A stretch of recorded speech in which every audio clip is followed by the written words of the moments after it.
అనిల్ కుమార్, మాది ఏలూరు జిల్లా అండి. ఉపాధి హామీ పథకానికి సంబంధించి సామాజిక విభాగంలో జిల్లా స్థాయి అధికారిగా విధి నిర్వహిస్తున్నాను. గత వారం రోజులుగా పడమటిపాలెం గ్రామ పంచాయతీ నందు ఉపాధి హామీ పథకం, అదేవిధంగా సామాజిక భద్రత పింఛన్లు అంటే ఎవరికైతే పెన్షన్లు వస్తున్నాయో అవి, వాటితో పాటుగా పంచాయతీరాజ్ విభాగం నందు సీసీ రోడ్ల నిర్మాణం పనులు ఇవన్నీ కూడా తనిఖీ చేయడం జరిగిందండి. ఈ తనిఖీ చేసే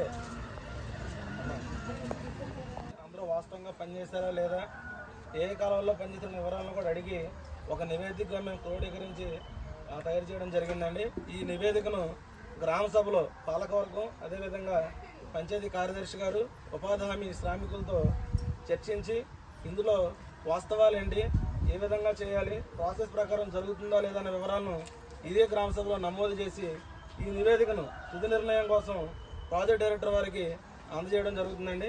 ఈ గ్రామ పంచాయతీకి సంబంధించి 1/4/2024 నుండి 31/3/2023 అంటే 2025 అంటే ఏప్రిల్ నెల 2024 సంవత్సరం నుండి మార్చి నెల 2025 సంవత్సరం వరకు ఒక ఆర్థిక సంవత్సరానికి సంబంధించి మన గ్రామంలో 33 పనులు ఉపాధి హామీ పథకంలో, అదేవిధంగా ఉపాధి హామీ నిధులను ఉపయోగించుకొని పంచాయతీరాజ్ విభాగంలో ఒక పని, మొత్తం 34 పనులు అనేవి జరిగినాయండి.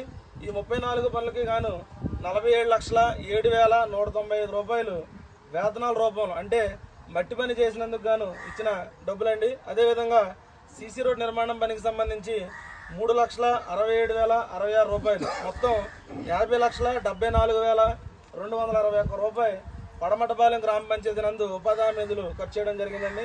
ఈ ఖర్చుకు సంబంధించిన నివేదికను చదివి వినిపించడం జరుగుతుంది. చదివి వినిపించిన తరువాత ఏవైనా అనుమానాలు కానీ, అపోహలు కానీ, లోటుపాట్లు కానీ ఉన్నట్లయితే